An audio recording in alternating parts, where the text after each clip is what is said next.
हरिहरपुर नामक एक गांव था, जिस गांव के बीचों बीच एक पहाड़ था, जिस पहाड़ के बीचों बीच एक नीमिया का पेड़ था तथा रात होते ही यह चुड़ैल आकर नाचने लगती। गांव में भोला नाम का एक शख्स रहता था तथा बहुत ही गरीब था। यह गरीबी के कारण 2 वक्त की रोटी भी मुश्किल से मिल पाता, जिसके कारण बच्चे भी पढ़ाई नहीं कर पाते। अरे शादी के 10 साल गुजर गए, ना ही एक साड़ी दिलाई और ना ही गहने और ना ही 2 वक्त की रोटी नसीब होती। अरे कुछ तो लाज शर्म करो, घर के मर्द होते हुए भी आज बच्चे को भी स्कूल नहीं भेज पाती गरीबी के कारण।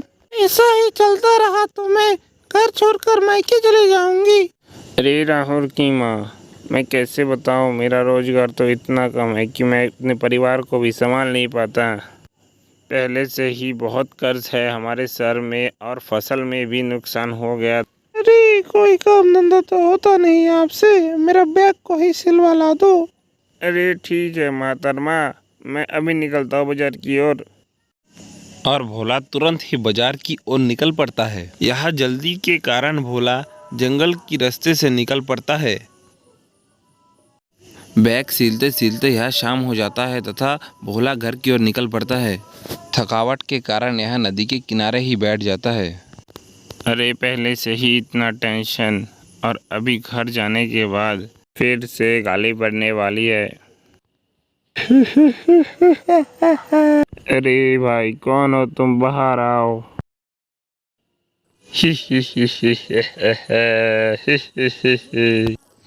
अरे चुड़ैल बचाओ। अरे रुको रुको, मैं तुम्हें कुछ भी नहीं करूँगा। मैं यहाँ पेड़ में फंसा था और तुमने मुझे बाहर निकाल दिया। बोलो क्या चाहते हो तुम, जो मांगोगे वो मिलेगा तुम्हें। अरे जल्दी बोलो, मुझे भी इस जगह से निकलना है। अरे मेरे पास तो काम नहीं है, चलो काम ही मांग लेते हैं जिससे हमारा गुजारा भी हो जाएगा। अरे चुड़ैल जी, मेरे को एक काम दे दो जिससे हमारा गुजारा हो सके, बस इतनी सी सहायता कर दो।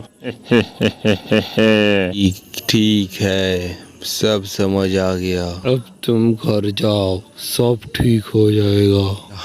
यह कहते ही चुड़ैल वहां से गायब हो जाते हैं और भोला भी वहां से निकल पड़ता है। यह घर पहुंचते पहुंचते रात से सुबह हो जाती है। तभी एक बिजनेसमैन लोगों की तलाश में इधर उधर भटकते रहता है। भटकते भटकते यह भोला से मुलाकात होती है। अरे लड़के, मेरी फैक्ट्री में काम की आदमी की ज़रूरत है, क्या तुम काम करोगे? सैलरी तुम्हें हर महीने 20,000 रुपये मिलेगा। क्यों नहीं करूँगा सर, क्योंकि मेरे को तो नौकरी की ज़रूरत भी है। मैं कल से ही आ जाता हूँ आपके काम पे। यह कहकर भोला घर की ओर निकल पड़ता है। यह घर पहुंचते ही अपने बीवी को सारी घटनाएं या बातें बताती है।